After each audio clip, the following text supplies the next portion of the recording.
Peace and blessings, kings and queens, and welcome back to my channel. I first want to thank you for clicking on the video because you didn't have to, but as always, I am so glad that you did. So it is Sunday morning and it's quiet, and I figured this would be the perfect opportunity for us to catch up. I'm going to do this freestyle. I had a whole bunch of bullet points, but I put them on the phone, and I'm using the phone to record, so I can't go back and forth to the bullet points. So I'm just gonna go freestyle, and hopefully I can remember everything. So as the video title says, what happened to me? Where have I been? Why have I been gone for almost a year and a half? And the short answer to that is life.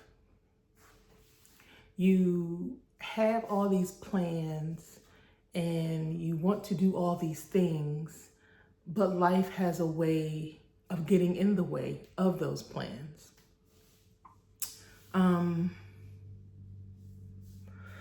Excuse me. And I don't know if I'm going to do a lot of editing with this because if it gets too long, I'll do some editing, but overall, I'm just going to talk to you guys. So let's back up to my last video. And I spoke about my mom being, had some medical issues, and she's perfectly fine now. She got the all clear, so she's fine. But that, on top of so many things that I have gone through, kind of finally took its toll on me. And I became very depressed. So depressed that I actually got diagnosed with major depression disorder from my doctor. And because of that, I had to actually leave the job that I was on for about 3 years, the one that I was in Florida and was able to move to Maryland and still keep. I had to leave the job because my depression was so deep. And if you know anything about depression, you don't want to do anything. You don't want to get out of bed. You don't want to bathe. You don't want to brush your teeth. You don't want to do anything. And you're just existing. And it can be environmental, and it can also be like a chemical thing. I think mine might have been a mixture of both. The apartment where I lived at, that I was so excited about, was really just a bad place for me to be. So when I moved there, my niece moved in with me, and it was just me and her for about 9 months. And a whole bunch of crap had happened during those 9 months. Just the overall maintenance of the apartment from the landlord or the property manager was not kept up. So about after 9 months, my nephew moved in with us. Because initially he was living with my sister, and then my sister moved to Virginia, for where I am now, to help out with my mom and give her support.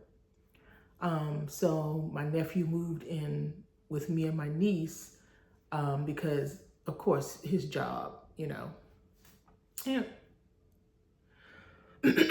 I was, that's perfectly fine. There was no issue with that. But, the stuff that was happening with the apartment, and I'm just going to throw off, hopefully I can remember, just throw off some stuff to you. So first off, the refrigerator was never replaced. I've put in tickets to have the refrigerator replaced. Either it froze your food or it didn't keep your food cold enough, so when you put food in there, it would go bad. Or then it became too cold and it would freeze your food and you couldn't eat it. It was freezer burn. And I've constantly asked them to change the refrigerator, and they didn't. The refrigerator itself had to have been about 15, 20 years old, and I am not joking at all. Um, they put duct tape, and I should have took pictures of all of this, but they put duct tape in the back of the, like in the freezer part. I don't know what the duct tape was doing, but they put duct tape up there, I guess as a Band-Aid or whatever. But whatever was like in the freezer, the water was dripping down from the freezer into the bottom part of the refrigerator. So it would drip down onto the food and then it would freeze it. So you had a layer of ice over all of your food. And then at the very bottom where you keep your vegetables and things in those little drawers, it would fill up with water. And if I didn't get it in time, it would leak out into the floor. So the vinyl flooring that they had in that apartment started to warp because of the water. Then the plumbing issue. The toilet was always backed up. The dishwasher you had, me and my niece used to always joke that you had to do the bump with it to get it to work. So you would put it on its settings, and then you would have to bump it with your hip to get it to work. And then the sink in the kitchen, it was something in there that was keeping it stopped up, and you had to use the garbage disposal to drain it. So they never fixed anything. They would always come in and just do enough to put a Band-Aid over it. Then my bathroom, the ceiling caved in twice on us. Once before my nephew moved in, and then after my nephew moved in. Both times they caved in. And the reason why they caved in is because they had squatters that lived in the apartment above us. I complained. I told them, is somebody living there? I can hear bumping through the night, all types of drilling and noise, and they never did anything about it. And this person would go into the bathroom and stop up the bathtub and just fill it up with water and let it rush over into the floor. So that came through and warped the ceiling, and it caved in twice, almost falling on one of us because we only had one bathroom and we still had to use the bathroom because where we were going to go. So by the grace of God, we just went in there with a wish and a prayer, hoping that it doesn't, fall on us. I was extra concerned about my child. What if it happened to him when he went in there? So there was also a crack in the living room ceiling that looked like it was also another botched or patched job, that they were hiding something, because it looked like the ceiling was going to cave in the living room. All they did was just paint, but the crack will always come back. So I knew it was a deeper problem. And all the stuff that needed to be fixed, I put it in months ago, and they never came to fix any of this stuff. So that was the kitchen sink, the toilet, the refrigerator. All this stuff was going on, and they never came to fix it. And the only way I got them to come in there and to fix it was because my bathroom ceiling caved in. And I had to basically call them every day and threaten them that this is a dangerous situation. This is life or death, because what if the ceiling caved in on us? So that was the only way I could get them to come out. And when they came here to fix the bathroom ceiling, I made them fix everything else. But again, like I said, the bathroom ceiling caved in twice. So that happened. There were 2 murders. Well, actually 3, but 2 actually happened in the complex. 2 people were murdered. And then in my building, a young gentleman killed someone up at the mall, and he lived in my building. So there was police all over the place trying to apprehend him. The fighting, and I know people fight, neighbors fight all the time, but we had a couple of instances where people were actually fighting out in public. One gentleman hit a woman so hard that it knocked her out, and she was just laying out on the ground. We didn't know if she was dead or alive. The building, or the apartment next to my apartment, caught fire, and my son, I always say that my baby saved my life, because I was asleep, and he called to me and woke me up and was like, "Mom, apartment next door is on fire. I see fire trucks outside. So I go open up my back door, and sure enough, blazes of fire and everything was just coming out the apartment. So we had to evacuate. What else? Someone tried to break into my apartment in the middle of the night. And, I was out in the living room at the time. So that was a scary encounter, and it made me just paranoid, like for the rest of the time that I was there. A couple of times people knocked on our door, and then they would come to the window and yell in there like, hey, hey. And then I would be like, yes. And they'd be like, oh, we got the wrong place. And I'm thinking they were trying to see if anybody lived there so they can break in and be squatters or whatever, because that was a main thing that people did around there. They would break into these apartments because they didn't check the apartments on a regular basis, and then they would live there. So if a person moved out of the apartment, they would never come in and look at the apartment, do a walkthrough, get it fixed up for the next renter or anything. They would leave those apartments vacant for years.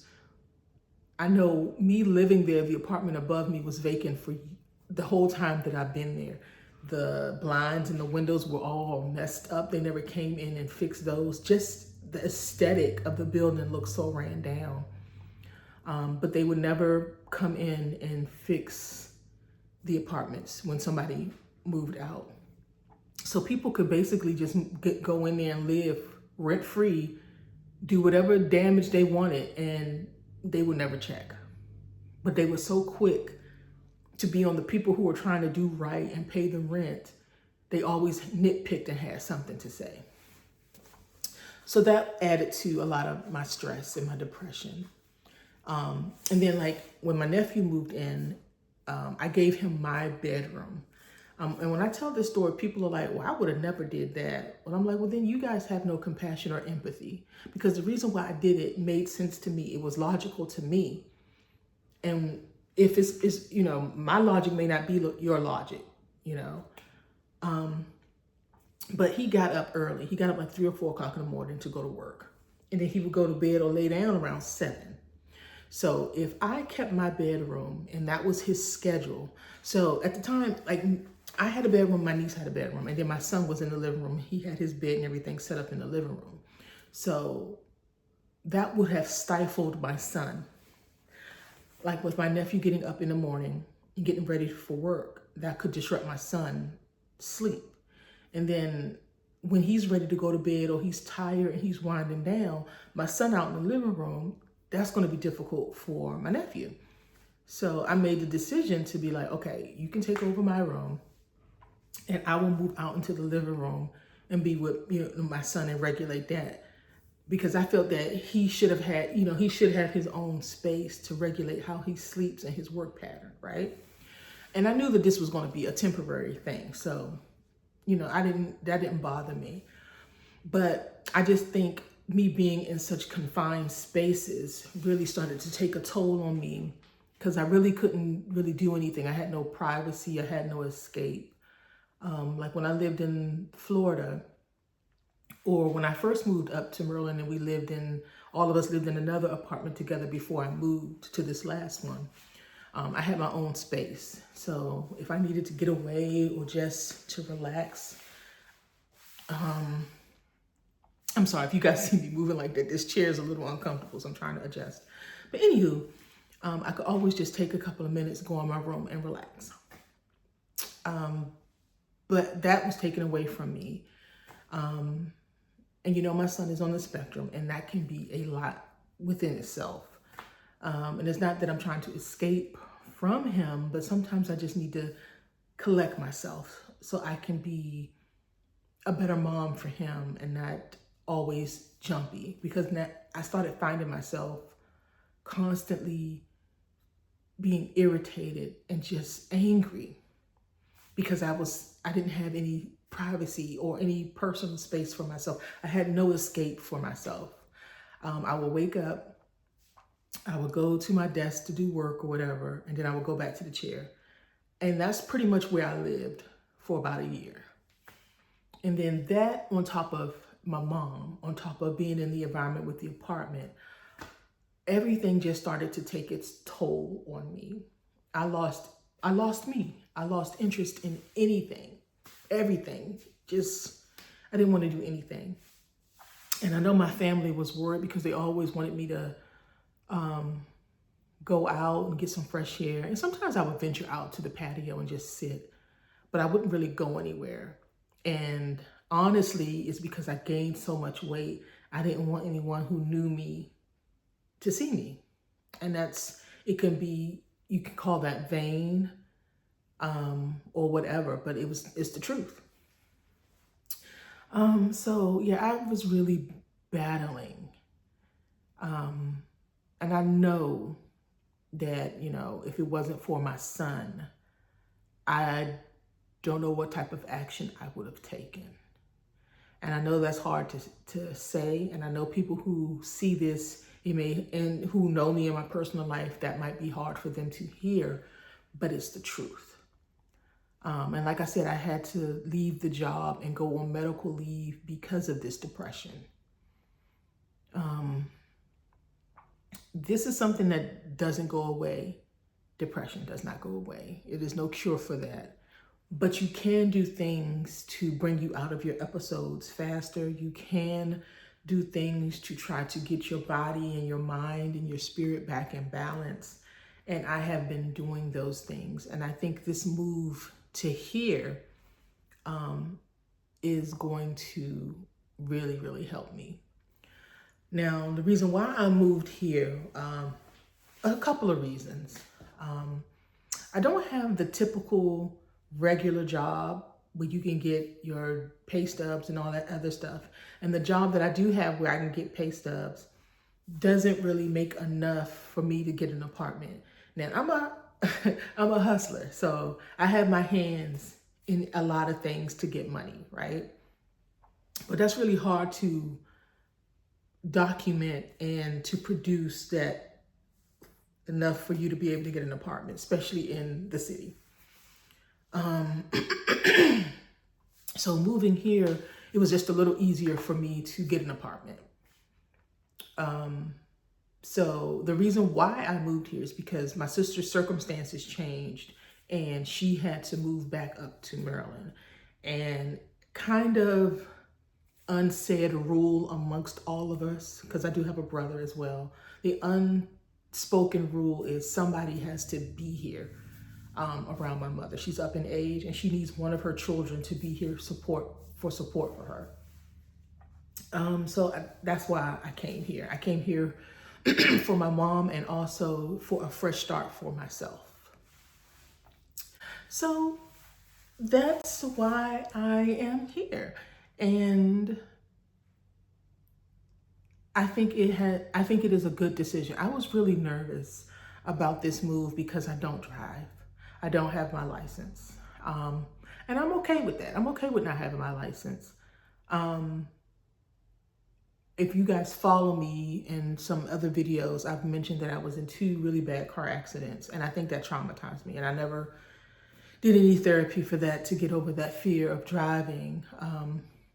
But I made it work. I called Uber, called a taxi. I've always been able to get around independently. But my fear with coming down here was this is a small, very rural area. And even though it does have public transportation, it's very limited. And it doesn't run on the weekends, which I'm like, that is crazy. Why don't you run on the weekends? That's when you will make a lot of money, because most people work during the week. They're off on the weekends. You should do that. But they don't. And I think it's from like 6 to 6 is how their buses run down here. But there is a guy, I haven't met him personally, but I've heard from my mom and my sister that he owns a taxi cab company. So I am going to get real familiar with him. But that was a big thing, like a reason why I wouldn't have moved here was the transportation. But then I thought about it. The apartment has a washer and dryer. I already order my groceries offline. They have DoorDash if I want to get some type of takeout. My mom is here. I know she will take me places if I need it. I am going to get like a motorized, like little scooter. So that's going to get me around too. But I thought about it. I was like, I don't really go anywhere anyway. And if I want to go somewhere, I'll just plan for it. And in emergency type situations, hopefully the gentleman who owns the cab company can help out with that type of stuff. But yeah, so I took that off the plate, and I'm really glad about this decision. It's always scary when you move to a new place, especially a new location that you're not familiar with. But I always do my research like I did with Florida. And speaking of Florida, when I was in Hurricane Ian and I lost everything, I think that also affected my mental health because I always just got over it. And that's one of the things that I spoke with my therapist, and probably one of the main reasons why my depression episode was so major was because I always was the type of person to say, get over it. Put your big girl panties on. Just keep moving. And I just let it keep building up and building up and building up until my body and my mind just broke. And I couldn't get over it anymore. And when I talked to my therapist and told her everything that I've been through, because some things I'm omitting that I'm not going to speak about here, that's a little too personal. I've been through a lot, and it was nice to have somebody validate that what I've been through was substantial. But every day I, one step at a time, and just get back to me. I call it the journey to me, or the journey back to me. And it's been a journey. Like I said, I have my ups and my downs, but I definitely have had more good days than bad days. And I'm looking forward to more good days, especially exploring this beautiful town. It's beautiful here. It is beautiful here. I'm gonna do a walkthrough, like a walk around this little town, and it's just so cute. So it feels good. And I talked to my niece about this. I really do have PTSD from living up in that apartment because they also had mice. Like, when you live in an apartment, period, it doesn't matter how clean you are. If you have dirty people who live around you, you're going to see a roach or two or mice. You can't control that, But the mice, oh my God, it just got out of hand. And knock on wood, we didn't have any roaches, or we didn't see a lot of roaches or anything like that. But the mice, you can hear them. They would run, and I'm terrified of anything smaller than a cat. That's bugs, mice, anything. And when you see them, it makes me jump. It makes my heart jump. What if they crawling on me? Then you see their rat droppings, and they eat your food, like they chew into your food, and that too added to it. It was just so much that a human being can go through. And a lot of times I will always say somebody has it worse than me. So I always try to be thankful and have gratitude. But it was too much for me. It came to a boiling point. It boiled over and I broke. And admitting that was a lot for me because I've always been the strong one. So that made me feel weak. And I don't like to feel weak. I'm the one that people always come to for help and advice. But where do the strong go? And that's a real phenomenon. When you're the strong one, who is there for you? Can you even let someone be there for you because of how your mind is hardwired and how you are? That's hard too, because you don't want to feel weak. And I need to change, or I have changed my way of thinking. Needing help and needing to lean on someone is not weak. So for anyone who's watching that, if you stayed this long in this video, you needing help and depending on someone, even if you've always been considered the strong one, is not weak. Everybody needs help. Everybody needs to have a healthy mind. So I'm a strong advocate for mental health. See a therapist.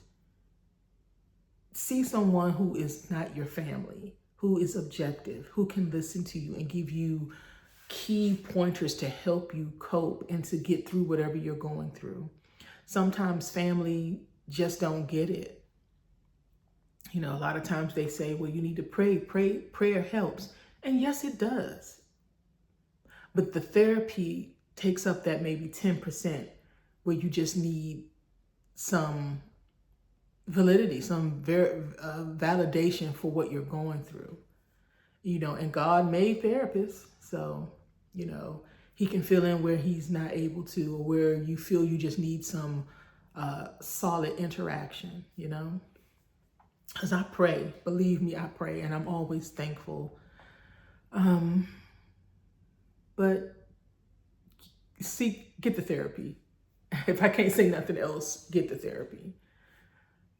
So yeah, that's where I've been. That's why I'm here. As far as this channel, the channel was never created solely for dolls. I want to touch on that briefly. I am going to still do dolls, and I'm still going to, you know, showcase like the retro dolls and toys that I collect. But the channel itself was never just for dolls. I'm just thankful that, you know, the dolls brought me my new followers. But I hope you stick around also for some of the other stuff that I want to do.